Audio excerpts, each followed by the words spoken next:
අයිබෝවන් සුබුදෑසනක් වාසනාවන්ත ජයග්‍රාහි දවසක් ප්‍රාර්ථනා කරන ඔබට ඔබ එකතු වෙන්නේ 7 වෙනි පැය සමකින්.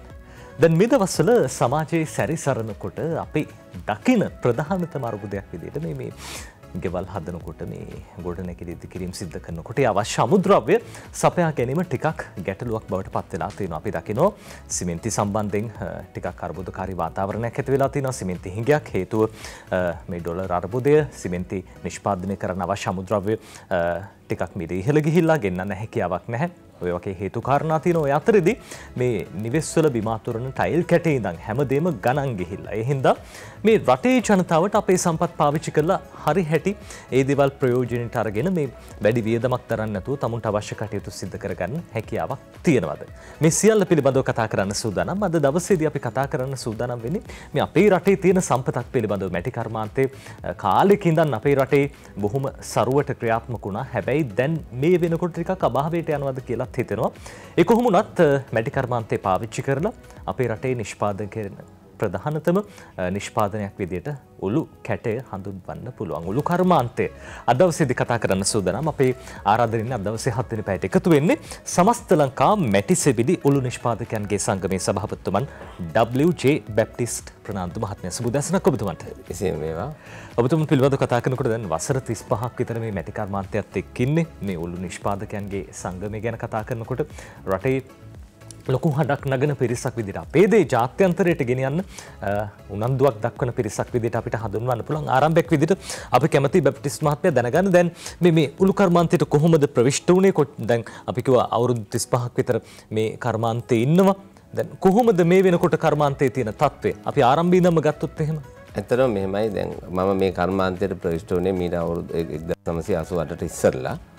මේ වයිකාල කියන ප්‍රදේශය ගත්තොත් උළු වලට උචිත ඉතාමත්ම ඉහළම ඛනිජයක් තියෙන ප්‍රදේශයක් තමයි වයිකාල කියන්නේ. එතකොට මේ වයිකාල ප්‍රදේශයේ උළු කර්මාන්තයට ආවේනික වෙලා තියෙන්නේ ඒ ඛනිජ නිදි ඒ වයිකාල ප්‍රදේශයේ බහුලව පැවතීම හේතුවෙන් තමයි. ඉතින් ඒ අනුව තමයි අපි උළු කර්මාන්තයට ප්‍රවිෂ්ඨ වෙලා හිටන් මමත් මේ දේශීය මැටි සෙවිලි උළු කර්මාන්තයට සම්බන්ධ වුණේ. ඒ විදිහට තමයි මේ උළු කර්මාන්තයේ සම්බන්ධයෙන් ගත්තහම ඔබතුමාගේ ඉතිහාසය තහ දැන් මේ වෙනකොට ක්‍රියාත්මක වෙන තත්ත්වය. දැන් ඔය අතර මේ දැන් උළු කිව්වහම මේ රටේ ජනතාව දැන් ඉස්සරින්දම්ම දන්න ස්වභාවික උළු කැටේ. දැන් උළු කැටේත් හැඩේ වෙනස් වෙලා විවිධාකාරයෙන් නිෂ්පාදනය කරනවා. ඒ කොහොම වුණත් දැන් මේ වෙනකොට කොහොමද ජනතාවගේ තියෙන ඉල්ලුම මේ රටේ ජනතාව කොහොමද දැන් අපි දන්නවා ටයිල් ගන්න පෝලිම් වල ඉන්න බොහෝ පිරිසක් අපි දකිනවා මේ දවස්. උළු වලටත් එහෙමද? නෑ, ඇත්තටම දැනට උළු වලටත් ඒ තත්ත්වෙම පත් වෙගෙන එනවා. දැනටත් දැන් අපි මේ කර්මාන්තයේ මේ ආරම්භ මම මේකට ප්‍රවිෂ්ඨ වෙනකොට තිබුණු තත්ත්වෙම දැන් ඇවිල්ලා තියෙනවා. මොකද වේල පහත් අපේ උළු වලට 1980 ගණන් වල අපිට ඇනොන් වේල පහ දීලා තමයි අපි නිෂ්පාදනය කරේ. පස්සේ ක්‍රමානුකූලව ඒක වෙනස් වුණා. නිෂ්පාදනය කරන භාණ්ඩ ගබඩා කරන තත්ත්වයකට පත් වුණා. නමුත් යලිත් දැන් අපි මම ආරම්භ කරපු කාලේ තත්ත්වයට දැන් පත් වෙලා තියෙනවා. ඉතින් ඒ අනුව දැනටත් මේ දැන් අපිට ඇනෝමට උළු නිෂ්පාදනය කරන තත්ත්වයකට දැන් ඇවිල්ලා තියෙනවා. ඒ කියන්නේ ඉල්ලුම දැන් වේගවත් ඉදිරියට ඇවිල්ලා තියෙනවා. දැන් ඉල්ලුම ටිකක් වැඩි වෙලා තියෙනවා. අර ජනතාවගේ තියෙන උනන්දුවත් වැඩි වෙලා තියෙනවා. පැහැදිලිව. දේශීයත්වයට ගමන් කරන බොහෝ දෙනෙක් කැමති සහ රජයේ ප්‍රතිපත්තියක් විදිහට දේශීයත්වයට මුල් තැන දීලා තියෙනවා. අපේ කර්මාන්ත නගා සිටවන්න දැන් මේ බැප්ටිස්ට් මහත්මයා මේ දැන් උළු කර්මාන්තයට අවශ්‍ය අමුද්‍රව්‍ය සපය ගැනීම ගැටලුවක් නැද්ද? දැන් අනික් කර්මාන්ත ගත්තොත් එහෙම දැවැන්ත ගැටලුවකට අර්බුදයකට මුහුණ පාලා ඉන්නවා. මේ ඩොලර් අර්බුදය සහ මේ කොරෝනා වසංගතයේ හින්දා සමහර අමුද්‍රව්‍ය ආනයනය කරන හැකියාවක් නැහැ. උළු වලට ඒ වගේ ගැටලුවක් නැද්ද? අනිවාර්යයෙන්ම තියෙනවා. දැන් ප්‍රධානම දේ අමුද්‍රව්‍ය ගැටලුව අපිට දැන් තදින් බලපාගෙන යනවා. වේල පහ අපිට දැන් වයිකාල් ප්‍රදේශයේ දැන් උළු කර්මාන්තශාලා වැඩිපුරම මේ ව්‍යාප්ත වෙලා තියෙන්නේ මේ පුත්තලම දිස්ත්‍රික්කයේ වෙන්නප්පු ආසනය තුල සහ ගම්පහ දිස්ත්‍රික්කයේ කටාන ආසනය තුල තමයි වැඩිපුරම කර්මාන්තශාලා ව්‍යාප්ත වෙලා තියෙන්නේ. විශේෂ හේතුවක් තියෙනවද? විශේෂ හේතුවක් කියන්නේ ඒක තමයි විශේෂයෙන්ම මහෝය දෑලේ. හොඳ උළු වලට උචිත හොඳම ඛනිජය පිහිටලා තියෙනවා. දැන් මම හිතනවා දැන් එක්සත් ජාතීන්ගේ සංවිධානයේ දවසක් පරීක්ෂණයකට ආවා මගේ කර්මාන්තශාලාවටත් ඇවිල්ලා හිටා ඒගොල්ලෝ බැලුවා ලෝකයේ තියෙන හොඳම ඛනිජ පිහිටලා තියෙන නිදිය තියෙන්නේ වයිකාල ප්‍රදේශයේ කියලා. එතකොට ඒ මහෝය දෑලේ ඒ වගේම දැන් මේ ගංගා දෑලවල් වල තමයි උළු කර්මාන්ත රුචිත ඛනිජ වැඩිපුරම ව්‍යාප්ත වෙලා තියෙන්නේ. විශේෂයෙන්ම දෙදුරෝය දෑලේ. කැලණිගම් මිටියාවතේ. ඒ වගේ දැන් ඒකට හොඳම උදාහරණයක් තමයි කැලණි ආසනේ ඔය මේ යම් කර්මාන්තශාලා ප්‍රමාණයක් ව්‍යාප්ත වෙලා තිබුණා. දැන් ඒවා නම් මම හිතන්නේ එකක් හෝ දෙකක් තමයි ඉතුරු වෙලා තියෙන්නේ. මහාවය අදෑලේ තමයි දැනට මේ ඉතුරු වෙලා තියෙන කර්මාන්තශාලා ව්‍යාප්ත වෙලා තියෙන්නේ. විශේෂයෙන්ම මේ අමුද්‍රව්‍ය වල වටිනාකම තුල සහ ඒකට උළු වලට නිෂ්පාදනය කරන්න පුළුවන් නියම ඛනිජයේ ඒ ප්‍රදේශයේ මේ බහුලව තියෙන නිසා. ඉතින් අතීතයේ දැන් ඒ අපි ජනාකීර්ණ නොවන තත්වයක් තුළ ඛනිජ කැණීම් කරන්න කිසිම බාධාවක් තිබුණේ නැහැ. දැන් ජනගහනය වැඩි වෙලා ඉතාමත්ම දියුණු වෙලා ඒ තත්ත්වය තුළ දැන් ජනතාව පදිංචි ප්‍රදේශවල උළු නිෂ්පාදනයට ඕන කරන ඛනිජ කැණීම් කරන්න ලොකු ප්‍රශ්නයක් මතුවලා තියෙනවා. සමහරවිට මැටි නිදි මත තමයි ගෙවල් හදලා තියෙන්නේ. පැහැදිලිවම මැටි හරියට පාවිච්චි කරන්න විදිහක් නැහැ. දැන් ඒකටත් අපි විකල්පයක් කෙරුවා මේ යෝජනා කරා මේ මැටි නිදි තියෙන ප්‍රදේශවල දැන් ගොඩනැගිලි ඉදි කිරුවොත් ඒවා පුපුරලා යනවා. ඒ කියන්නේ මොකද කිරිමැටි කියන්නේ පායනකොට සංකෝචනය වෙනවා. ඒකේ බලපෑම ගොඩනැගිල්ලටත් බලපානවා. ඒක නිසා අපි යෝජනා කරා මේකට වගකිව යුතු ආයතනය තමයි භූවිද්‍යා සමීක්ෂණ පතල් කැණීම් කාර්යාංශය. ඒ කාර්යාංශයට අපි යෝජනා කරා නිවසක් ඉදි කරන භූමියේ ඒ අදාළ උළු වලට උචිත හොඳ ඛනිජයක් තියෙනවා. ඒ ඛනිජය අපිට ඉවත් කරලා ඒක නැවත පුනරුත්ථාපනය කරලා පස්සේ යොදලා පුනරුත්ථාපනය කරලා ඒකේ නිවස ඉදි කරන්න කියලා. එතකොට ඒ අර පිපිරුමෙන් වැළකෙන එකක් අනිත් පැත්තෙන් උළු නිෂ්පාදනයට උචිත ඛනිජය අපිට ලබා ගැනීම හැකියාවක් තියෙනවා. නැත්තම් මේ පොළොට එක නිකන් වහලා හිටන් තිබ්බයින් පස්සේ ඒකේ ඉදි කිරීමක් කෙරුවෙන් පස්සේ ඒකේ මේ ඛනිජය අපිට භාවිතා කරන්න බැරුව යනවා. ඒක නිසා දැන් ඒකට යම් ප්‍රවිෂ්ටයක් ඇතිවීමෙන් පවතිනවා.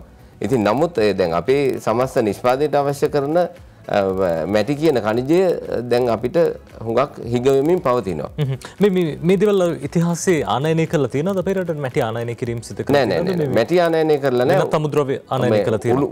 උළු ආනයනය කරලා තිබුණා. දැන් විශේෂයෙන්ම දැන් අපිට ලංකාවට උළු වෙන්නේ ඉන්දියාවේ.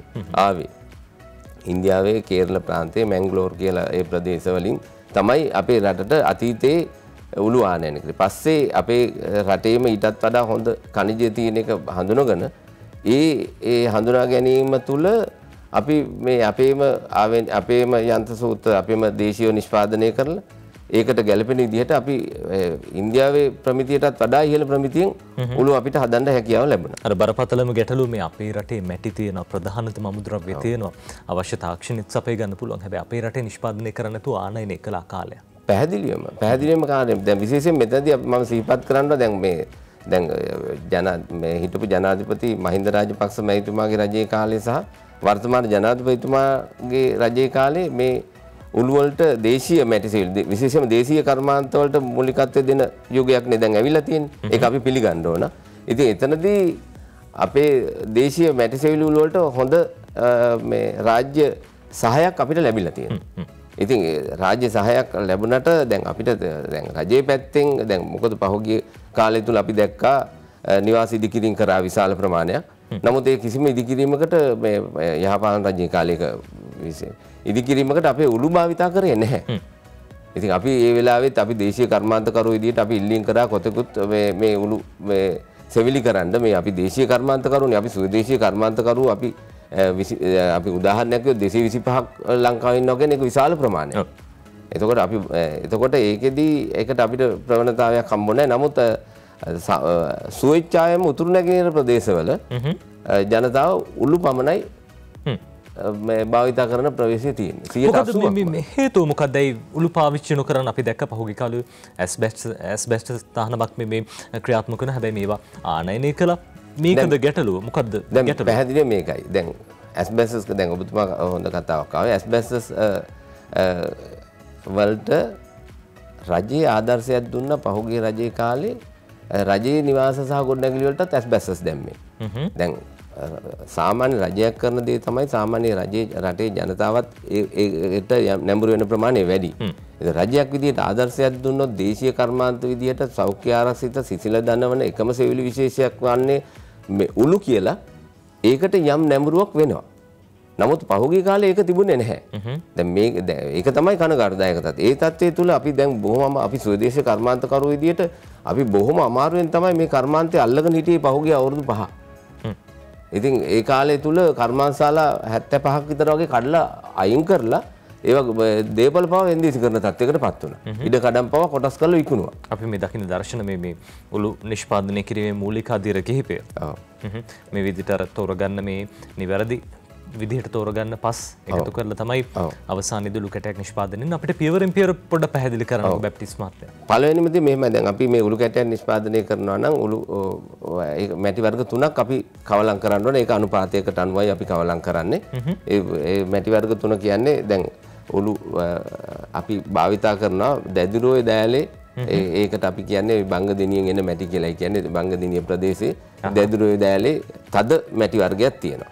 ඒ වගේම කටාන ප්‍රදේශයේ ගම්පහ දිස්ත්‍රික්කයේ මහෝය දෑලේ උඩ මැටි තට්ටුවක් තියෙන. ඒක මේ වර්ණයත් ඒකට උළු කැටි වර්ණය එන්නත් ඒක හේතුවක් වෙනවා. ඒ වගේම මහෝය දෑලේම වෙන්නප්පුව වයිකාල කියන ප්‍රදේශයේ සහ දංකොටුව කියන ප්‍රදේශයේ තව කිරි මැටි කියලා විශේෂයක් තියෙනවා. ඒ තුනම එක යම් අනුපාතයකට අපි කවලම් කරලා තමයි උළු කැටේ ශක්තිමත්ව සහ ඊ타මාත්ම කල්පාත්මක විදිහට අපි හදන්නේ. ඒ වර්ග තුනම එක ගානට අපි ටැංකියකට දාලා ඒක කවලම් කරලා ඒකට වතුර අවශ්‍ය ප්‍රමාණයට ජලය යොදලා ඒක යම් ප්‍රමාණයකට කෑමක් හදන්න ගියාම පදමක් තියෙනවා වගේ මේකටත් පදමක් තියෙනවා. අනිවාර්යයෙන්ම තියෙනවා. ඔව්. ඉතින් ඒ අනුව තමයි අපි මේ අපේ මේ නිෂ්පාදන කටයුතු කරගෙන යන්නේ. ඉතින් ඒ தත්ත්වේ අපි හරියට කරපුවාම දීර්ඝ කාලයක් භාවිතා කරන්න පුළුවන්. විශේෂයෙන්ම අවුරුදු 100කට එහා බෝලු කැටයක් නිර්බන්ධව වහලක තියාගෙන ඉන්න පුළුවන්.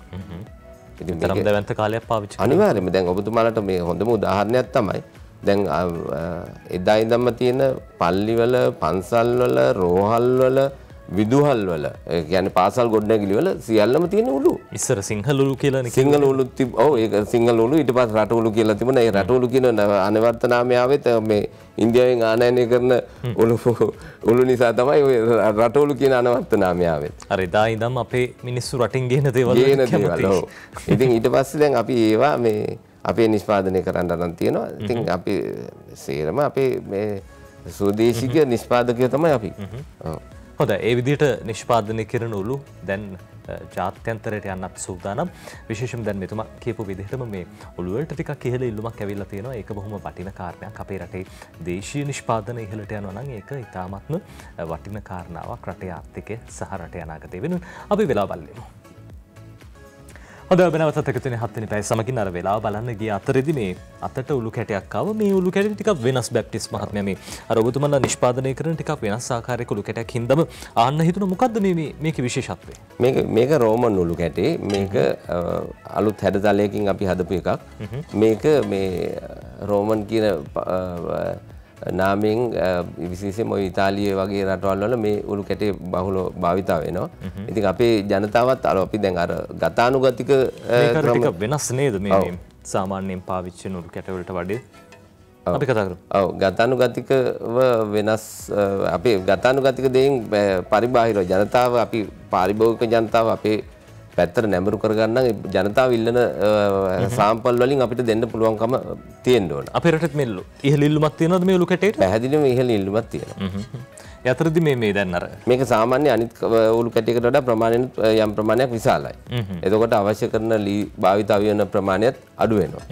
ඒ අතර අර සාමාන්‍යයෙන් පාවිච්චි කරන උළු කැටයකුත් තියෙනවා මේ අපි හැමෝම පොදුවේ වැඩිපුරම දැකලා තියෙන්නේ මෙන්න මේ උළු කැටේ. අන්න ඕක මේ කැලිකට් කියන මොඩල් එක. ඕක තමයි අතීතයේ ඉන්දියාවේ ඉඳලා ලංකාවට ආවිල්ලා දැන් අපි බහුලව භාවිතා වෙන්නේ. ඔය උළු කැටේ තමයි දැනට දැන් සාමාන්‍ය පොදු මහ ජනතාව අතර බහුලව භාවිතා කරන මේ බජට් එකට ගැලපෙන උළු කැටේ. අර පහුගිය කල්නකෝ ටිකක් මේ උළු කැටත් ගණන් වැඩි ඔය වගේ කතාවක් තිබ්බා. ඒක කොහොමුණත් මේ දැන් මිනිස්සු රට දේවල් පාවිච්චි කරන්න වැඩිපුරම යොමු වෙන්නේ මේ බැප්ටිස් මහත්මයා ප්‍රමිතිය සමහරලාට අඩු හින්දා. කොහොමද දැන් අපේ රටේ නිෂ්පාදනය කරන උළු වල ප්‍රමිතිය? දැන් ඇත්තටම දැන් අපි භාවිතා කරන්නේ 1920 ගණන් වල 40 ගණන් වල තාක්ෂණය තමයි භාවිතා කරන්නේ. මොකද හේතුව තමයි මේ දැන් අපිට ඊට වඩා ඉහළ තාක්ෂණයකට ගියොත් ඊටත් වඩා මොකද දැන් මෙතනදී මම විශේෂයෙන්ම සඳහන් කරන්න ඕන අපි මේ අපේ සම්පත් නාස්ති වෙනවා මේ යන මේ අපි භාවිතා කරන මේ තාක්ෂණය අනුව. දැන් අපි විශේෂයෙන්ම බලාපොරොත්තු වෙන්නේ මේ තාක්ෂණය ඉහළට ගෙනවොත් අපේ තියෙන සීමිත සම්පත දීර්ඝ කාලයක් අපිට භාවිතා කරන්න හැකියාව තියෙනවා. ඉතින් ඒකදී තාක්ෂණය අපිට ඉතාමත්ම වැදගත් වෙනවා. නමුත් මේ තාක්ෂණයට යන්න අපිට යම් තල්ලුවක් අවශ්‍යයි. අපි දේශීය කර්මාන්තකරුවෝ විදිහට අපිට යම් තල්ලුවක් දෙන්න. එතකොට අපිට මේක පුළුවන්. අපි දේශීය වෙළඳපොළ විතරනේ විදේශීය වෙළඳපොළත් අපිට අල්ල ගන්න පුළුවන්. දැන් මම දකිනවා දැන් මේ මම දැන් ඔබතුමාට පෙන්නපු මේ දැන් ওই රෝමන් ටයිප් එකේ උළු කැටයක් ඕස්ට්‍රේලියා ඩොලර් 4ක් විතර වෙනවා. එතකොට දැන් අපි ඩොලර් 4ක් අපි රුපියල් 8 බැලුවොත් රුපියල් 800ක් 800ක් විතර. එතකොට දැන් අපි මේ උළු කැටේ දෙන්නේ අපි කීයටද? රුපියල් 100ක් වගේ මිලකට දෙන්නේ. ලංකාවේදී මේ සාමාන්‍ය මහ ජනතාවට මිලදී ගන්න පුළුවන් රුපියල් 100කට. 100කට ගන්න පුළුවන්. එතකොට දැන් ඕක අපි හිතමුකෝ දැන් ඕක අපරාණ්‍ය තත්ත්වයට આવොත් අපිට ඩොලර් 6ක් ගේනවනේ. ඉතින් මේක තමයි දැන් එතකොට ඒක මෙතනදී කියන්නේ අපිට දැන් විනිමය අවශ්‍යතාවයක් තියෙනකොට අපිට වගේ දේශීය කර්මාන්තකරුවන්ට මේක අපනයන තත්ත්වයක් වෙළඳපොළක් ගේන්න නම් අපි තාක්ෂණය ගේන්න ඕන. තාක්ෂණය ගෙනලා හිටන් ඒ තාක්ෂණය තුලින් අපිට වාසි දෙකක් තියෙනවා. එකක් තමයි අපේ khනිජ සම්පත සීමිත khනිජ සම්පත නාස්ති වීම ආරක්ෂා කරගන්න පුළුවන්. අනිත් එක අපිට විදේශ වෙළඳපොළ අපි සොයාගත්තාම ඒ විදේශ වෙළඳපොළට අපි මේක අපනයනය කරනකොට අපිට විදේශ විනිමය අපිට ලබා ගැනීමේ හැකියාව තියෙනවා. අර ඔබතුමන් සඳහන් කරපු තාක්ෂණයේ මේ යන්ත්‍ර සූත්‍ර පාවිච්චි කරලා මේ දේවල් සිද්ධ කරන්නේ අර අපි දකින සාමාන්‍ය ඔලු කැට නිෂ්පාදනය කරන අවස්ථාවක් මේ දකින්න. දැන් ওই භාවිත කරන්නේ උතන දැන් අපි තියෙන්නේ ඉන්දියාවෙන් ආනයනය කරපු ඔලු නිෂ්පාදනය කරන යන්ත්‍රයක් තමයි දැන් උතන ක්‍රියාත්මක වෙන්නේ. අනිකුත් යන්ත්‍ර අපි සියල්ලම අපි දේශීයව නිෂ්පාදනය කරපු යන්ත්‍ර තමයි දැන් ওই ක්‍රියාත්මක වෙන්නේ. ඔබ දකින්න ඇති. දැන් ওই බලන්න දැන් ඔය දැන් මැටි නියමිත ප්‍රමාණයට අපි මම කලින් ප්‍රකාශ කෙරුවා වගේ ඒ ආකාරයට පදම් කරලා මේ ජලය ඒ ගානට සම්බන්ධ කරගෙන යොමු කරලා ඒ උළු කැටයක් නිෂ්පාදනය කරන ක්‍රමවේදය තමයි දැන් ඔබ දකින්නේ. ඉතින් ඔය විදිහට දැන් අපි තෙත මැට්ටෙන් තමයි උළු හදන්නේ. නමුත් තාක්ෂණය આવොත් වියලි මැට්ටෙන් ඒ කියන්නේ පවුඩර් එකකින් හදලා ඒ අද හදන උළු කැටේ අද හෙටම අලෙවි කරන්න මට්ටමට පුච්චල අලෙවි කරන්න පුළුවන් තත්ත්වයක් තියෙනවා. ඒක විතර නෙවෙයි. දැන් මම දැන් චීනයේ මම සංචාරය කරා. මේ කර්මාන්තේ පිළිබඳ මට විශාල උනන්දුවක් තියෙන නිසා චීනයට මම දෙපාරක් ගියා. දැන් ඒ තාක්ෂණයේ අපිට චීනයේ යන්ත්‍ර අපිට ඉහළම තාක්ෂණයේ තියෙන යන්ත්‍ර ගෙනලා අපිට මේක ක්‍රියාත්මක කරන්න පුළුවන්. ඉතින් අපිට එතනදී දැන් විශේෂයෙන්ම මොන විදියට නිෂ්පාදනය කරත් මේ රටේ අවශ්‍යතාවයට උළුම පමණක් ගන්නවා කියන එක රජයෙන් සහතිකයක් දෙනවා නම් අපි ආයෝජකයේ ස්වදේශීය ආයෝජක විදියට අපිට ඒක ආයෝජනය කරන්න පුළුවන්. අපරාණ වෙළඳපොළ විතරක් නෙවෙයි දේශීය වෙළඳපොළත් අපිට දැනට අපිට මේ දේශීය වෙළඳපොළ අපි සම්පූර්ණ කරොත් අපිට විදේශ විනිමය වෙන එක වළක්ව ගන්න පුළුවන් සෑහෙන ප්‍රමාණයක්. අර කාලයක් තිස්සේ මේ ක්ෂේත්‍රයේ තිබෙන ප්‍රධාන ගැටලුවක් තමයි නිෂ්පාදන උනතරන් සිද්ධ කරත් අලවියක් සිද්ධ වුණේ නැහැ. ලොකු ගැටලුවක් වෙලා තිබ්බ. හැබැයි දැන් ඒ ප්‍රශ්න ටික ටික විසඳීගෙන යනවා. ඒ අතර මේ මගේ අතේ තියෙන මේ උළු කටේ ගැන ටිකක් පැහැදිලි කිරීමක් කරන්නකෝ බැප්ටිස්. ඕක මාලිගා උළු. ඒ කියන්නේ බුදු මැදුරවල් වලට ඒ වගේ දේවල්ට භාවිතා කරන්නේ. ඕක සාමාන්‍ය වර්ග අඩියකට උළු කැට 5ක් විතර වගේ වැය වෙනවා. ඒක ඉතාමත්ම ලස්සනයි. ඉතින් ඕකට කියන්නේ මාලිගා උළු කියලා. ඕකේ තව 4S1කුත් තියෙනවා. ඕක 4S1යි මේකයි දෙකම කවලමේ වහලට හෙවිලි කරන්න පුළුවන් මේ වහලේ හැඩේ ගන්න. ඕකත් අපි මේ මැටි වියලි මැටි වලින් හදපු උළු කැටයක් ඔය. අපිට තියෙන මේ තාක්ෂණයේ අපිට තියෙන හැකියාව භාවිතා කරලා අපි මැටි පවුඩර් එක භාවිතා කරලා ඒක අධික මේකකින් නෑ ප්‍රස් කරලා ඔය හදපු උළු කැටයක් තමයි ඔය මාලිගා උළු කියන්නේ. ඔය මැටි කුඩ දැන් මම යෝජනා කරන්නේ ඔය වගේ මැටි පවුඩර් එකකින් උළු කැටයක් හැදුවොත් අපිට අර නිෂ්පාදන යන කාලය අඩු වෙනවා. ඒතකොට සහ පොඩක් කර සවිශක්තිමත් බව ටිකක් වැඩි වගේ. පැහැදිලි. ඔය පවුඩර් එකකින් හදන එක. දැන් මේ අපි මේ දැන් ඔබතුමා වේලපහ පෙන්නුවේ තෙත මැට්ටෙන් හදලා ඒක සාමාන්‍ය ස්වභාවික වේලෙන් ඇරලා ඒ කියන්නේ ඒ හදපු උළු කැටයක් තමයි. හොඳයි ඒ ආකාරයෙන් තමයි මේ උළු කැට නිෂ්පාදනය වෙන්නේ. ඔය අතර මේ දැන් ලොකු ගැටලුවක් බවට පත් වෙලා තියෙනවා ටයිල් නැත්තම් මේ බිම ඇතුරුම් කැට මේ දේවල් වලට ලොකු ඉහළ ඉල්ලුමක් ඇති වෙලා තියෙනවා. දැන් ආනයනික ටයිල් වලටත් ටිකක් මේ අපි දැක්ක පහුගිය කාලේ සීමා තහංචි පැනවෙනවා ටයිල් පෝලින් දැක්ක. ඔය අතර මේක ටයිල් එකක්ද? ඔව් ඕක බිම් ගඩොලක් තමයි. ෆ්ලෝ ටයිල් එක. මේක ටයිල් විදිහට පාවිච්චි කරන්න පුළුවන්. ඔව් බිම් ගඩොලක් තමයි. ඒකේ අපි තියෙනවා 8 තියෙනවා 8යි 8 තියෙනවා 10යි 10 තියෙනවා 12යි 12 තියෙනවා. ඒ වගේම විසිහතරයි 12 ඒ වගේ ප්‍රමාණය තියෙනවා. ඒ අපි දැක්ක මේ කුඩා ප්‍රමාණයේ ටයිල් මේ කැටයක් මේ විශාල ප්‍රමාණයේ ටයිල් කැටක් තියෙනවා යතරේ නේද? කෙනෙක්ට අවශ්‍ය නම් මේ අර සිසිලස ලබා ගන්න හරි නැත්නම් මේ බොහොම පහසුයි මේව මත ඇවිදින කොටත් අර කකුල් දෙකට මේ තාමත් සිසිලස දැනෙනවා සහ මේ ස්වභාවික ගතියක් දැනෙනවා. පැහැදිලිව. දැන් ඒ වගේ තැනකට යන්න ඕන කෙනෙක්ටත් අවශ්‍ය ප්‍රමාණයෙන් නිෂ්පාදනය කරන්න ඔබතුමන්ලා සූදානම්. සූදානම්. අපි දැනට නිෂ්පාදනය කරන දැඩි ඉල්ලුමක් තියෙනවා අපිට ඔයාට. දැන් මොකද දැන් ඇත්තටම ජනතාව දේශීය කර්මාන්ත වලින් මේ සෞඛ්‍යයට ගැන දැන් ජනතාව විශාල උනන්දුවක් දක්වනවා. අනිවාර්යයෙන්. දැන් ඒකෙදී සෞඛ්‍ය පිළිබඳ උනන්දුවක් දක්වන ජනතාව විශේෂයෙන්ම මේ ඔය මැටියෙන් නිෂ්පාදිත උළු සහ බිම් ගඩොල් වලට විශාල කැමැත්තක් දක්වනවා. අර ගොඩක් අය කියන කාරණා තමයි මේ කාමරයකට උනත් මේ ටයිල් කැටයක් ඇල්ලුවොත් එහෙම බොහොම සුව පහසුයි සිසිලසක් දැනෙනවා. සිසිලයි. දැන් මේ අපි දැන් උදාහරණයක් මේක දැන් ඔබතුමා හුඟක් හොඳ වටිනා ප්‍රවේශයකට ආවේ.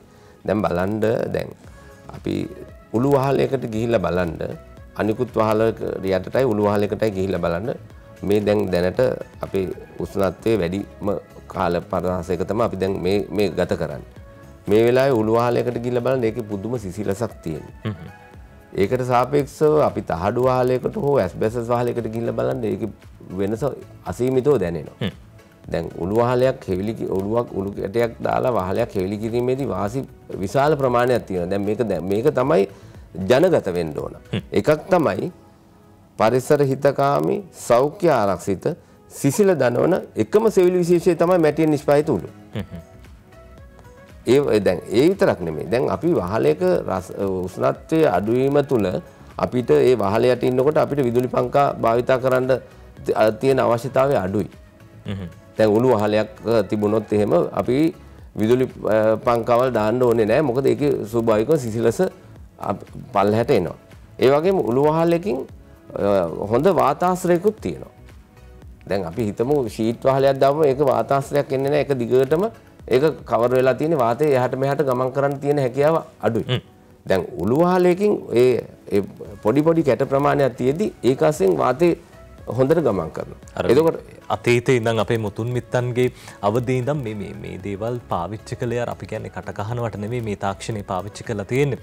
පැහැදිලිව මහා දැවැන්ත ඉහළ තාක්ෂණයක් තියෙනවා සිසිලන ක්‍රමයක්. මේ ඉතිහාසයෙන් ඉඳන් පාවිච්චි වෙන දේවල්. බොහෝ දේවල් කතා කරන්න තියෙනවා. අපේ දේවල් අපිට කාලයක් වටින්නේ නැති වුණා, අගේ නැති වුණා. එයාගේ එකතු කරන කාලෙ මේ අපි විරාමයක් අරගෙන තවත් කතා කරමු.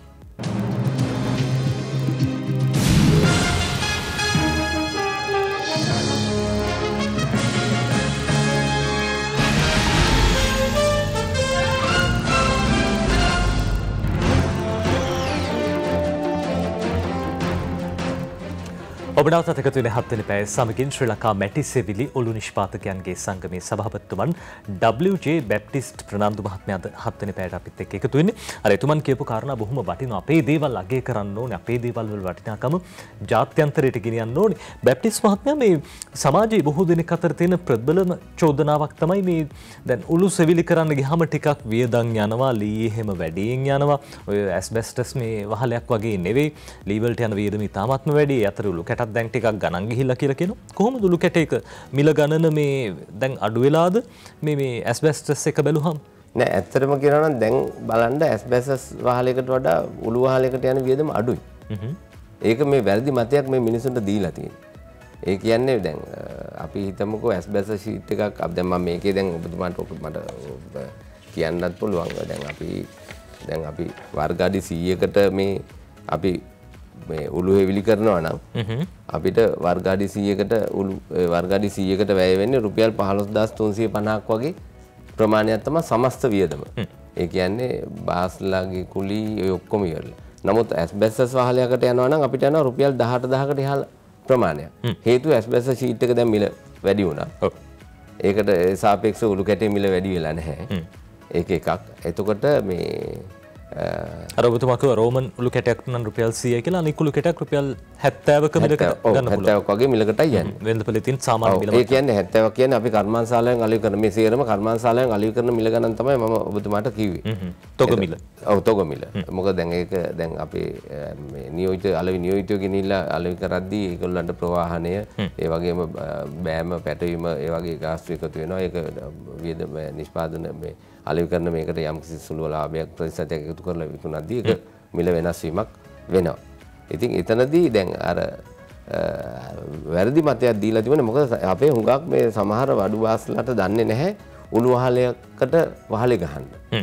එතකොට මේ ජනතාව අතර වැරදි මතයක් ගිහිලා තියෙන උළු වහලෙන් වතුර කාන්දු වෙනවා හිරිකඩ එනවා කියන එක. මොකද දැන් මේ අපි අවුරුදු දැන් ඔබතුමාම අත්දකින්නවානේ අවුරුදු 100 ගාණක් පැරණි අපේ ගොඩනැගිලි වල තියෙනවා. ඒ වලින් කිසිම හිරිකඩක් එන්නේත් නැහැ, තෙමෙන්නේත් නැහැ. අපේ පල්ලි පන්සල් වල, කෝවිල් වල, දේවාල වල, එතකොට රෝහල් වල අදටත් නිරුපදිතව අවුරුදු 100 ගණන් පැරණි උළු වහලවල් තාමත් ක්‍රියාත්මක වෙනවා. ඔය ඉස්සරින් නම් සිංහල උළු සිංහල උළු තිබුණා.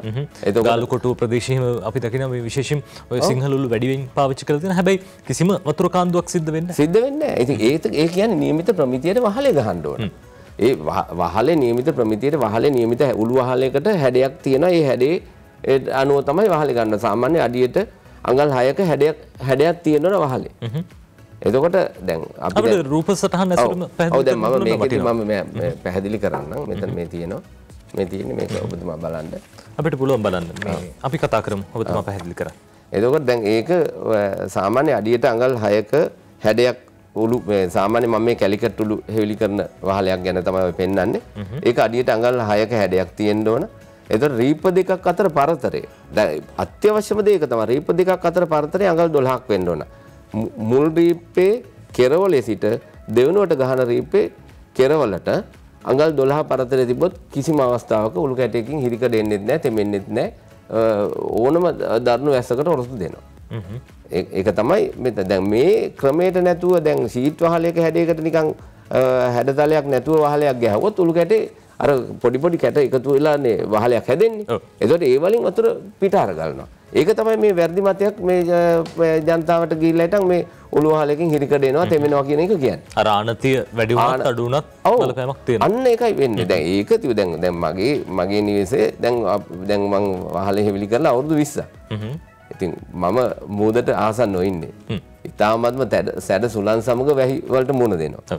ඉතින් නමුත් ඒ කිසිම අවස්ථාවක අපිට ජල කාන්දු වීමකට මුණ දෙන්නේ නැහැ. ඉතින් මේක අදාළ ප්‍රමිතියට වහලේ ගැහුවා නම් උළු කැටේ ඉතින් අපි හැම වෙලෙම මේ දැන් උළු ගන්න පාරිභෝගිකයන්ටත් කියන්නේ ඒ අදාළ ඒ ප්‍රමිතියට බාස්ලට කියන්නේ වහලේ හැඩ ගහන්න කියලා. ඒ සඳහාත් ප්‍රමිතියක් තියෙනවා. ඒ ප්‍රමිතියට ගහපුවම කිසිම අවස්ථාවක එතනින් ගැටලුවක් ඇති වෙන්නේ නැහැ. ඒ විතර නෙමෙයි දැන් මේක දැන් මම මේ ඔබතුමාට කියන්නම්. දැන් මේ උළු වහලේකයි ෂීට් වහලේකයි දීර්ඝ කාලීන වාසියක් මම දැනුවත් කරන්න. දැන් අපි උළු වහලයක් හෙවිලි කරපුවාම උළු වහලයකින් ඉතාමත්ම තද බල සිසිලක් ලැබෙනවා. ඒ සිසිල ලැබීම තුළ අපේ ගෙදර අපි විදුලි කියන්නේ විදුලි පංකාවල් හෝ වායු සමන හෝ භාවිතා කරන්න තියෙන අවශ්‍යතාවය ඉතාමත්ම අවම වෙනවා. දීර්ඝ කාලයක් අපි විදුලි පංකා භාවිතා කරොත් අපේ විදුලි බිල වැඩි වෙනවා. අපේ රටේ ජාතික විදුලි බල පද්ධතියට අපේ විදුලි ඉල්ලුම වැඩි වෙන එක හේතුවක් තමයි ඕවා. මේ දවස්වල දැවැන්ත ප්‍රශ්නයක් තියෙනවා. ඒකයි මම මේ කියන්නේ. ඉතින් ඇයි අපි හිතාමතාම අපිට මේ අනවශ්‍ය දීර්ඝකාලීන අපි වියදම් වැඩි කරගන්නේ? ජීවිත කායයට මේක ගයක් නම් හදන්නේ. අපි පරිසර හිතකාමී සෞඛ්‍ය ආරක්ෂිත සිසිල දනවන අපි ජීවත් වෙන නිවසට නෙමෙයි අපි මූලිකත්වය දෙන්න ඕන. ඉතින් ඒක දෙනවා නම් අපි සෞඛ්‍ය ගැන හිතන්න ඕන. අනිවාර්යයෙන්ම අපි නිදාගන්න තැනට හොඳ සෞඛ්‍යයක් තියෙන්න eBay. ඒතර ඒ වල පිළිකාකාරක නැති එකම සෙවිලි විශේෂයෙන් මේටියෙන් නිෂ්පාදිත උළු 100% ස්වභාවිකයි මේ කෘත්‍රිම අමුද්‍රව්‍ය පාවිච්චි කරන්නේ. ඔව් අපේම අමුද්‍රව්‍ය. එතකොට දැන් උදාහරණයක් බලන්න මේ මහත්මයා මේ දැන් ගුරුලෙත්වි වතුර කොච්චර සීතලද? ඒක ගුරුලෙත්වි වතුර බිව්වා කියලා මිනිහෙකුට සෙම වැඩි වෙන්නේ නැහැ. වෙන තතුරු ආබාධ එන්නේ නැහැ. කූල් එකේ තියෙන අපි මේ ෆ්‍රිජ් එකේ තියෙන වතුරේ කරන් බිව්වොත් ඊට වඩා වෙනස්. ඉතින් මේවා තමයි කියන්නේ. දැන් අතීතයේ සිටම අපි මුතුන් මිතු අවුරුදු ලක්ෂ ගණන් ඒ කාලේ ඉඳන් අපේ ආදි මානවයා පවා මේ උළු වලට නැඹුරුනේ ඇයි? ඉතින් අපිනේ මේ දැන් විකල්ප දේවල් වෙනුවෙන් අපි වැය කරලා ඉතින් අපේ ශරීර සෞඛ්‍ය හානි කරගෙන නිකන් අනවශ්‍ය වියදම් අපි වැඩි කරගන්න. ඉතින් මේක තමයි මම මේ යෝජනා කරන හැම වෙලේම මේ දේශීයව නිෂ්පාදනය කරන 100%ක් අපේ දේවල්. අපේ දේවල් භාවිතා කරලා අපේ වහලයක් හදාගන්නට අපි නිවිහැනෙහිල්ලේ හොඳ සිසිල දනවන වහලයක් යට ඉඳගෙන අපේ ජීවිත කාලෙටම අපි ඒක ගත කරන්න පුළුවන්. අනිත් එක බලන්න දැන් ස්වභාවික විපත් වලින් වෙන හානිය ඉතාමත්ම අවමයි මේ උළු වහලකින්. දැන් හේතුව දැන් බලන්න අනිකු ෂීට් වහලයක් ආවොත් තද සොලිසුලඟක් ආවොත් හුලඟක් හෝ ආවොත් ෂීට් එක පිටින්ම ගලවගෙන යනවා. දැන් උළු වහලයක් එහෙම යන්නේ නැහැ. හේතුව ඇයි? ඒ උළු වහලේ උළු අස්සෙන් වාතය සංසරණය වෙන්න වාතයට ප්‍රතිරෝධය අඩුයි. ඉතින් වාතය එහා පැත්තෙන් ගිහලා මෙහා පැත්තෙන් එනවා. උළු කැටයක් දෙයක් එහාට මෙහාට වෙයි ඕනනම් විසිරලා යයි. ඒක නැවත සකස් කරගන්න. ඒකත් දැන් අනිත් එක බලන්න දැන් උළු වහලයකට උළු කැටයක් බිඳුනොත් ඒ කැටේ විතරයි මාරු කරන්නේ. ෂීට් වහලයක අපි දීර්ඝකාලීන වාසිනේ අපි ෂීට් වහලයක ෂීට් එකක් බිඳුනොත් ඒ මුළු ෂීට් එකම දාන්න එපායි. ඒතකොට මේ ෂීට් එක දාන්නත් ගෙදර ඉන්න පදිංචිලා ඉන්න කෙනාට ෂීට් එක දාන්න වෙන බාස් කෙනෙක්ව ගේන්න ඕනේ. ඒකට ලොකු වියදමක් පිරිවැය. ඔබ දෙන්නෙක්වත් ඕනේ ෂීට් එකක් මාරු කරන්න. ඉතින් එතකොට බලන්නකෝ දැන් මේවා අපි තේරුම් ගන්න පාය. දැන් මේ දේශීය නිෂ්පාදනය කරන එකේ වටිනාකම අතුරු ලාභනේ අපි හිතන්න ඕනේ. ඉතින් මේවා දැනත් අපි තවත් අමාරු වැටෙන්න වෙන විකල්ප සෙවිලි වලට යනවා සහ ආනයනික දේවල් වෙන. ඒවල මොනවද තියෙන්නේ කියලා අපි දන්නේ නැහැ. ඉතින් මේකෙදී අපි මම විශේෂයෙන්ම කියන්නේ මේක සෞඛ්‍යයට හිතකර සිසිල දනවන මේ අද මේ අපේ රට ඉතාමත්ම උණුසුම් තත්ත්වයක තියෙන වෙලාවේදී මේ උළු වහලයක් ඉන්නවා කියන්නේ දැන් බලන්නකෝ හොඳම උදාහරණේ උතුරු නැගෙනහිර ප්‍රදේශයේ තමයි ඉතාමත්ම උෂ්ණ දේශගුණයේ තියෙන ප්‍රදේශේ. බලන්නකෝ ඒක 180%ක්ම සාමාන්‍ය ප්‍රජාව උළුමනේ දාන්නේ. අදටත් අපි පැවතිලා ඉන්නේ උතුරු නැගෙනහිර ප්‍රදේශයේ ජනතාව මේ උළු පමණක් වැළඳගෙන ඉන්න ඉඳ. දැන් උතුරු නැගෙනහිර ප්‍රදේශයේ එච්චර උෂ්ණ දේශගුණයට ඔරොත්තු දෙන්න එකම සෙවිලි විශේෂය බවට ඒ ජනතාව මේක වැළඳගෙන ඉන්නකොට අපේ දකුණේ අය විකල්ප මේ කෘත්‍රිම දේවල් පස්සේ යනවා. ඉතින් මේක හරි කනගාටුයි. අර උතුරේ ඉන්නොද වෙන්න ප්‍රවාහන ගාස්තුත් සෑහෙන්න වැඩි. උතුරට ප්‍රවාහනය කරන්න ගියාම හැබැයි දකුණේ ඉන්න ජනතාවට එහෙම නැහැ. ඒත් පාවිච්චි කරන්නේ උළු නෙවෙයි. ඔබතුමන් කියන කාරණාව බොහොම සාධාරණයි සහ මේ බුද්ධියෙන් විමසා බලන්න ඕන කාරණාවක්. ඔය අතරේ දැන් බැප්ටිස් මහත්මයා මේ ඔබතුමා කිව්වා මේ දැන් අපනයනය කරන්න සූදානමක් තියෙනවයි කියලා උළු. නැත්නම් මේ මැටි ආශ්‍රිත නිෂ්පාදන කොහොමද මොනවද තියෙන බාධක? ඇයි මෙච්චර කාලයක් අපිට අපනයනය කරන්න බැරි වුණේ? පළවෙනිම දේ මේ අපනයනය කරන්න දැන් අපි අපනයන මට්ටමට ගේනකොට අපේ තාක්ෂණික වැඩි දියුණු කරන්න ඕන. දැනට අපි දැන් බාහිර මේ දැන් ඔය ආසන්න ඉන්දියාවෙන් වගේ ගෙන අපි යන්ත්‍ර සූත්‍ර වලට අපේ යන්ත්‍ර සූත්‍ර එකතු කරලා තමයි අපි උළු නිෂ්පාදනය කරන්නේ. ඒක ප්‍රමාණවත් නැහැ අපනයන තත්ත්වයට. දැනට නමුත් අපේ කර්මාන්තකරුවෝ කීප දෙනෙක් පාකිස්තානයට බංගලදේශයට වගේ ඒ වගේ ආසන්න රටවලට දැනටත් උළු අපනයනය කරනවා. ඒගොල්ලන්ට ඒ බජට් ප්‍රයිස් එකකට අපිට දෙන්න පුළුවන්කම තියෙන නිසා. නමුත් අපි මේකෙදී අපි බලාපොරොත්තු වෙන්නේ මේ යුරෝපා රටවල්. එතකොට මේ ඕස්ට්‍රේලියාව. ඒ වගේ රටවලට අපනයනය කරන්න පුළුවන්. ඒකට තමයි 100%ක් යන්ත්‍රානුසාරයෙන් නිෂ්පාදනය කරන්න ඕන තාක්ෂණය අපිට අවශ්‍යයි. ඒ ප්‍රමිතියට අපිට යන්න පුළුවන්ද? විශ්වාසයක් තියෙනවද? පැහැදිලිවම යන්න පුළුවන්. ඒක දැන් මම ගියා මම දැන් චීනයේ ගියා. ඒක සම්පූර්ණයෙන්ම ප්‍රොඩක්ෂන් ප්ලාන්ට් එකක් තියෙන්නේ උළු සම්පූර්ණයෙන්ම.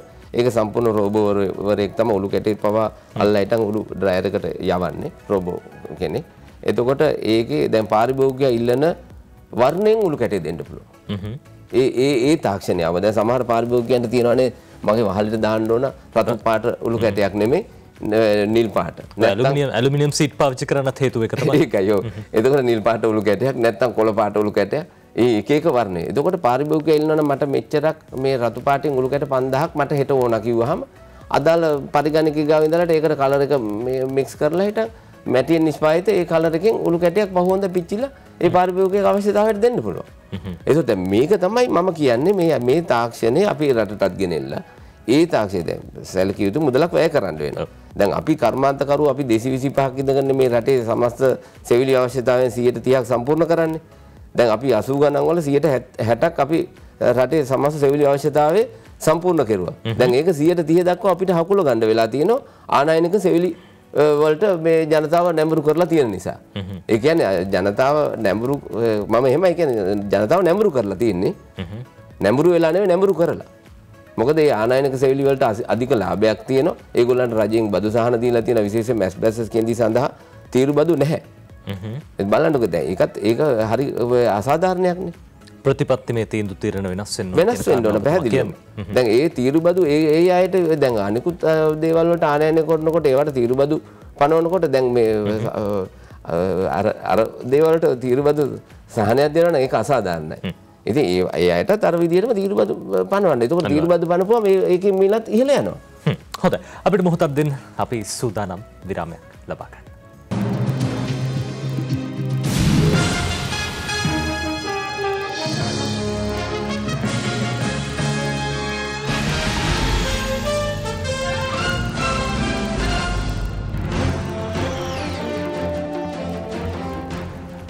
ඔබ නැවතත් 7 වෙනි පැය සමගින් ශ්‍රී ලංකා මැටි සෙවිලි ඔලු නිෂ්පාදකයන්ගේ සංගමයේ සභාපතිතුමන් WJ බැප්ටිස් ප්‍රනාන්දු මහත්මයා 7 වෙනි පැයට එකතු වෙන්නේ. අර ඔබතුමන් කියපු කාරණා සහ මේ විරාමයට ගිය අතරදී මතක් වෙච්ච දෙයක් තමයි දැන් අභිමානවත් 74 වෙනි නිදහස් සමරන්න අපි බොහොම සූදානමින් ලකලැහැස්ති වෙලා ඉන්නවා. මේ හැබැයි නිදහස් අරගෙන අවුරුදු 74ක් ගිහිල්ලත් අර සුද්දාගේ තාක්ෂණයමද මන්ද අපි තාම පාවිච්චි කරන්නේ උළු කර්මාන්තයට. කොහොමද මේ උළු කැට නිෂ්පාදනය වෙන කොච්චර කාලයක් ගත වෙනවද? උළු කැටයක් දැන් වර්තමාන තත්ත්වය අනුව සම්පූර්ණ නිෂ්පාදනය කරලා පාරිභෝගිකයෙක් අතටපත් කරන්න දවස් 17ක් විතර යනවා. ඒකට හේතුව තමයි දැන් අපි තෙත මැටි වලින් උළු කැටය හදන්නේ. තෙත මැටි මද පවන වේලෙන්න වල ස්වභාවික දැන් තියෙන වියලි කාලගුණයක් තිබුණොත් දවස් 7කින් උළු කැටේ පුච්චන මට්ටමට පෝරණයට යොමු කරන මට්ටමට තියෙනවා. එතකොට උළු පෝරණයට යොමු කරලා සාමාන්‍ය දැන් උළු පෝරණ පිළිසීමට භාජනය කරනකොට පෝරණුවේ දවස් 4මාරක් විතර ලෝ ටෙම්පරේචර් කියන්නේ අඩු ගින්දරෙන් ඒ උණු කැටේ ඉතිරි වෙලා තියෙනවා නම් තව යම් ජල වාෂ්ප ප්‍රමාණයක් ඒවත් ඉවත් වෙන්න අඩු මේ ලෝ ටෙම්පරේචර් අඩු උෂ්ණත්වයකින් තියන්න ඕන. ඊට පස්සේ අපි දවස් පැය 24ක් හයි ටෙම්පරේචර් කියන්නේ අධික උෂ්ණත්වයෙන් ඒක තමයි උණු කැටේ නියමිත ප්‍රමිතියට පුච්චන්න පැය 24ක් එක දිගට පුච්චන්න ඕන. ඒක පුච්චලා ඉවරලා ඊට පස්සේ ආයේ පැය 24ක් තවත් කූල් වෙන්න ඇරලා තවත් පැය 24ක් කූල් වුණායින් පස්සේ තමයි උළු කැටේ එළියට අරගෙන ඒක වර්ගීකරණය කරන්නේ. ඒක වර්ග කරලා නම්බර 1 2 3 4 කියන වර්ග වලට මෙයා කරලා අපි වර්ග කරනවා. එතකොට සාමාන්‍යයෙන් දවස් 14ක් විතර යනවා. 14ක් 15ක් මේ 16ක් විතර යනවා සම්පූර්ණයෙන්ම මේ පාරිභෝගිකය අතරපත් කරන්න. ඒ දැනට තියෙන තාක්ෂණය. නමුත් නවීන තාක්ෂණය આવොත් අපිට අද හදපු උළු කැටේ හෙට පාරිභෝගිකය අතරපත් කරන්න පුළුවන්. ඒ කියන්නේ වියලි මැටි වලින් උළු කැටේ හදන්නේ ඒක පවුඩර් කරලා ඒ යන්ත්‍රානුසාරයෙන්ම පවුඩර් වෙනවා. පවුඩර් වුණාන් පස්සේ එදාම හදන උළු කැටේ කෙලිම ඩ්‍රයර් එක හරහා ගිහලා කෙලිම පෝරණයට යනවා. හොඳයි. ආරම්භ ඉඳන් අර ඔබතුමා කියපු කාරණාව තමයි මැටි පිළිබඳ ප්‍රශ්නයක් තියෙනවා. අපි දන්නවා ජනාකීර්ණ වීමත් එක්ක නිවාසී වීමත් එක්ක මේ මැටි නිදි හරියට පාවිච්චි කරන්න හැකියාවක් නැහැ. කොහොමද දැන් මැටි සපය ගැනීම ගැටලුවක් නෙවෙයිද? පැහැදිලිවම ගැටලුවක් තියෙනවා. දැන් මැටි සපය ගැනීම ගැටලුවක් කියන්නේ අපිට මැටි තියෙනවා. දැන් අපේ ඛනිජ ඉතාමත් අසීමිතව නාස්ති කරනවා. ඒකට හේතුව තමයි උදාහරණයක් කියන දැන් අපිට මැටි සපය ගන්න පුළුවන් දැන් රජයේ වැඩසටහනක් තියෙනවා. මේ වැව් විශාල ප්‍රමාණයක් නැවත පුනරුත්ථාපනය කරනවා. වැව් පුනරුත්ථාපනය කරලා ගොවියට විශාල ප්‍රමාණයක් ජලය ගබඩා කරන්න හැකියාව එතන ලැබෙනවා.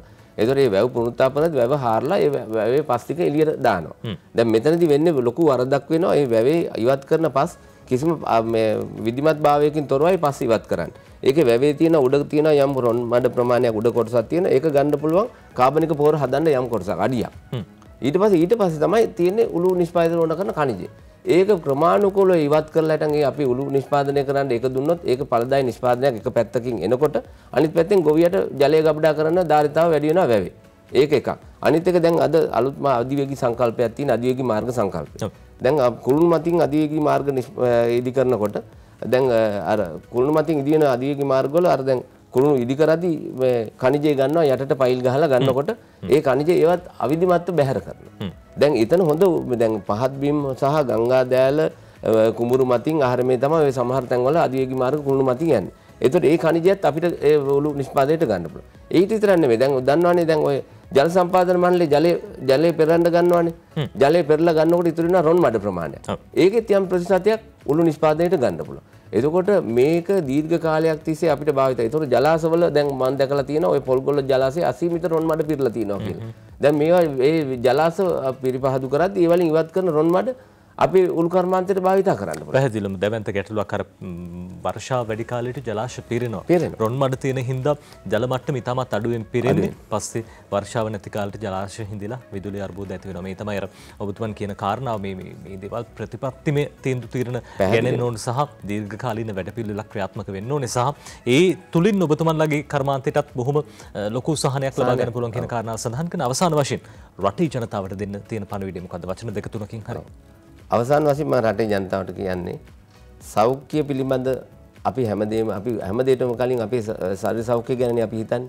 ඒ ශරීර සෞඛ්‍ය හිතනවා නම් අපි ඉදි කරන අපි ජීවත් වෙන නිවස ගැන අපි හොඳට අවධානය යොමු කරන්න ඕනේ. ඒ නිවසේදී නිවසක් ඉදි කිරීමේදී ඒකේ විශාලම විශේෂයෙන්ම අවධානය යොමු කරන්න ඕන දෙයක් තමයි තමුන්ගේ නිවසේ වහලේ. ඒ වහලේදී අපේ සෞඛ්‍යයට හිතකර සිසිල දනවන වාතාවරණයේ මනාව සිදුවෙන එකම සෙවිලි විශේෂය තමයි උළු. මැටියෙන් නිෂ්පාදිත දේශීය මැටි සෙවිලි උළු. ඒ මැටි සෙවිලි උළු වලට තමුන්ගේ අවධානය යොමු කරන්න කියන එක තමයි මම විශේෂයෙන් ඉල්ලන්නේ. ඒක පැත්තෙන් තමුන්ගේ අවධානය යොමු කරනවට සාපේක්ෂව අපේ දේශීය මැටි කර්මාන්ත වලට පිටුවහලක් ඇවිල්ලා මේ අපි ස්වදේශික ආයෝජකයේ කෙටි එකතු වුණාම ලොකු ධාරිතාවක් ඇවිල්ලා රටේ ආර්ථිකයට විශාල පිටුවහලක් ඒ තුලින් ඇති වෙනවා. ඉතින් ඒක නිසා තමයි මම විශේෂයෙන් ඉල්ලන්නේ මේ දේශීයව නිෂ්පාදනය කරන මැටි සෙවිලි උළු වලට රටේ ජනතාවගේ අවධානය යොමු කරලා අර එක එක්කෙනා කියන කටකතාවලට අහු වෙන්නේ නැතුව නියමිත ප්‍රමිතියෙන් වහලෙට ගහන්න ඒ ප්‍රමිතිය දන්නේ නැත්නම් අපෙන් උපදෙස් ගන්න අපි ඒ ප්‍රමිතිය වහලේ ගහන්න දෙන උපදෙස් දෙන්න. මේ තියෙන්නේ 100%ක්ම ලංකාවේ අපේ මැටි වලින් හදපු උළු අපේ රටේ දේශීය නිෂ්පාදන අපේ රටේ ව්‍යවසායකින් නගා සිටවන්න අපිටම ශක්තියක් වෙන්න පුළුවන් ඕන්න ජාත්‍යන්තරයට ගෙනියන්න ඒක ලොකු පිටිවහලක් වෙයි කියලා අපි විශ්වාස කරනවා. අපේ දේවල් පාවිච්චි කරන්න අපේ දේවල් අගය කරන්න. අපි සූදානම් 7 වෙනි පැය මේ විදිහට අවසන් කරන අපි විශේෂයෙන් ස්තුතිවන්ත වෙනවා ශ්‍රී ලංකා මැටි සෙවිලි උළු නිෂ්පාදකයන්ගේ සංගමේ සභාපතිතුමන් WJ බැප්ටිස්ට් ප්‍රනාන්දු මහත්මයා අපිත් එක්ක 7 වෙනි පැයට එකතු වුණේ. බොහොම ස්තුතියි අපිත් එක්ක වුණාට. අපිට ආඩම්බරයක් රටට ආඩම්බරයක් අපේ දේවල් අගය කරන කෙනෙක් හින්දා. අපි සූදානම් සමුගන්න යලිත් අපේ හමුවීම හෙට උදේ 7ට. ඔබට සුබ දවසක්.